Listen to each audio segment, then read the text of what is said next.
Hi everyone, I hope you're enjoying this absolutely glorious weather we're having. I want to talk today about being a professional gambler, or as I will constantly do, sorry about this in advance, a professional gambler. And the reason I do that is because I think it's a pretty hideous phrase, to be honest, certainly in retrospect.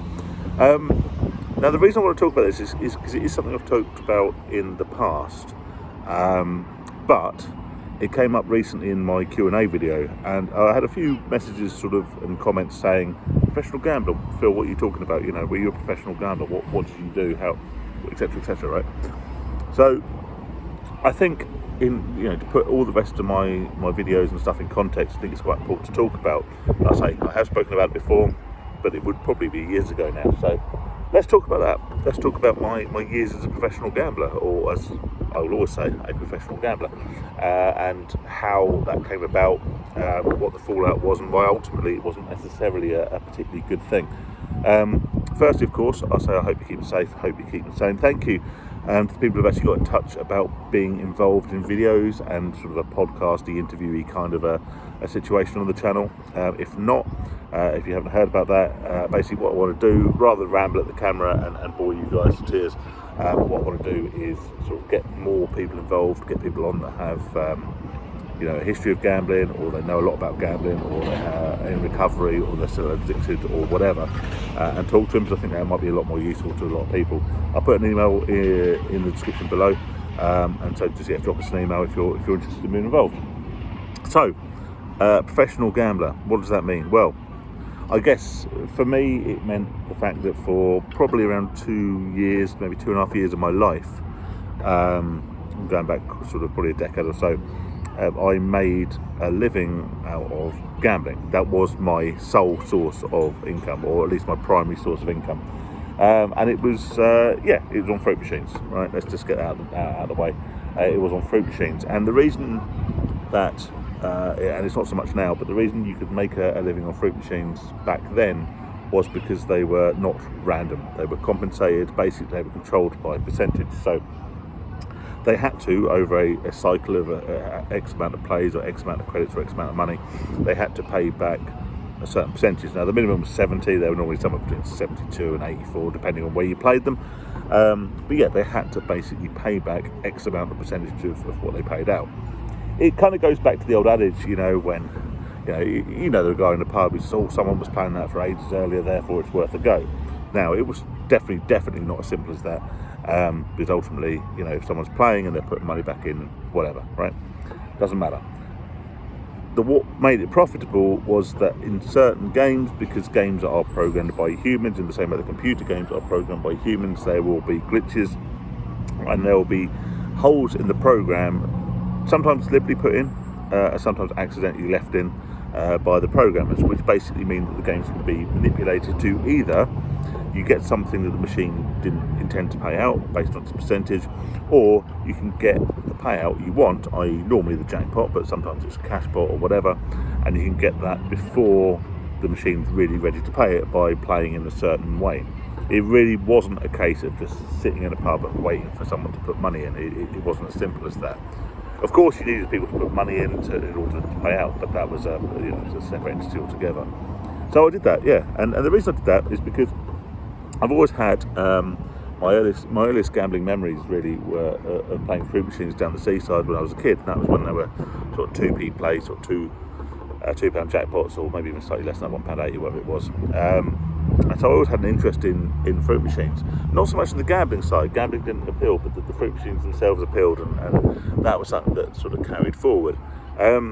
Which fast forward years and playing them through school and in the chip shops and the cab ranks and all the rest of it, that's what led me to one of my first adult jobs, being in one of the sort of amusement arcades you get in town centres.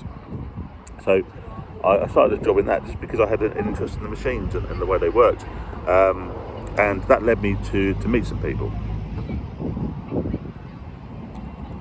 Sunny day, so Sam again. And I met some people, one of whom is now, one of my best friends, a guy I still spend a lot of time with today.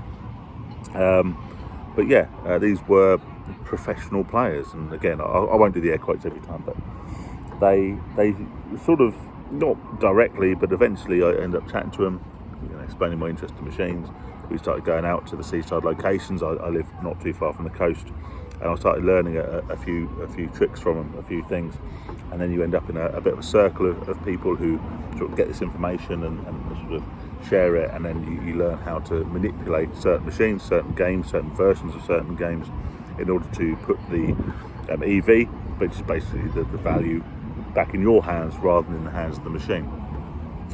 And look, the only Phil of today would tell you this is a terrible idea, don't do it, it's horrible, it's awful, it's hideous, it's a life of misery. But you know what, I'm not going to lie, you know, I had two of probably the best years of my life, and I'll tell you why that's not an issue now in a minute. And I basically spent a couple of my years, a lot of the days, just going literally around pubs, either where we lived or going to a different town or whatever, playing machines in pubs.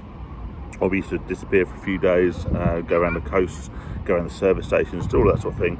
Find certain machines that we know could be, you know, manipulated to be profitable, and playing them. And yeah, I did earn good money. It's money that I never saved it. You know, we could quite easily have made, you know, if you put the time into £300 a day each, and spent a lot of it on, you know, drinking and hotels and all the rest of it. But it was a fantastic time because it was basically you and a small group of mates driving around, going to different places, playing machines, going to pubs, doing all the rest of it, making the money, and basically counting your profit at the end of the day. And you were nearly, without exception, always in profit at the end of the day. And it was great, and it was an awful lot of fun. But the reason I kind of want to talk about it, not only because people ask, but also because, look, let's be frank, right? This cannot be recreated today. You could not recreate this today if you tried. Would I still be doing it now if I could? I don't know. I literally, genuinely, I couldn't tell you, honestly. But now with the sort of takeover of the digital machines and the games that are random rather than percentage controlled and compensated, you literally don't have the opportunity to do it as you did when you had the what we call proper fruit machines, and they were compensated and they were controlled and they were program based. It's a very unhealthy lifestyle. You eat a load of rubbish, you drink too much, you spend your entire life in pubs, service stations, arcades, etc, etc. And it was great fun. Would I want to do it now? Well, I couldn't do it now. I'm married, I have a child, and so I couldn't do it technically, but also there is literally not the facilities to do that. There are still machines out there, and they're very few and far between, dotted around normally in seaside arcades, where you can find the machines that we used to play back in the day. But dare I say that the few stragglers, the few hangers-on, the people who are still playing or trying to play machines for a living are keeping very much on top of those, and they are, so you won't find one with any kind of value in it.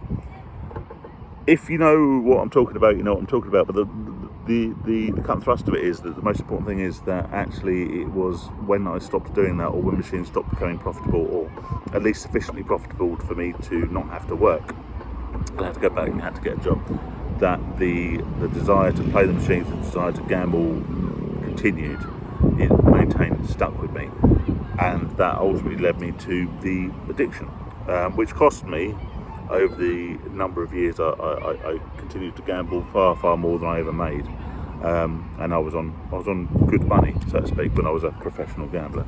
Right, last time I did that. So yeah, you know, it was a brilliant time in my life. And you know what, if I could have taken it completely in isolation and gone, right, I had 2.5 years, whatever, in my life where I just messed about with my mates, went around pubs, went and gambled and played machines for a living. You know, we had a brilliant time. We stayed in all sorts of hotels, we travelled around the country, we ate out every night, and it was good fun. If I could take that in isolation, that's fucking brilliant, right? Excuse my language. But in the long term, ultimately, it led me to become addicted to the lifestyle, addicted to the pattern of behaviour, addicted to the gambling, which has cost me far more than I ever made in that time. So that was me as a so-called professional gambler, and I always do the inverted commas, I always do this, you know, the air quotes, because, you know, I wasn't a professional gambler. I was just a guy who knew how to win money out of machines. If I was a professional gambler, I'd still be doing it. I would have made a living out of it, I would have made a career out of it, but the only people who are making livings and careers out of gambling, save a few people who know a lot about horses and dogs and all the rest of it, are the people that run the gambling establishment. So, was I a professional gambler? Maybe on paper, some people would say that I was. But yeah, ultimately it was the start of my demise, which is tragic. But I won't lie, I made at least one very good friend out of it, and you know, I had a few great years of my life, so I'll still look back with some good anecdotes, but realistically, it's not something you can do now. I wouldn't even recommend it, and even if that thing's, you know, you think about start match betting and all that sort of stuff, and I want to talk about match betting in another video, because a few people comment about match betting, not just spam comments, which I get all the time, but actually people who want me to talk about it, and I will talk about that in a future video. But for now, I'm going to finish this beer before it gets too warm, go inside, watch the football, and I'll speak to you all soon. Take it easy, stay safe, stay sane, and yeah, all the best, man.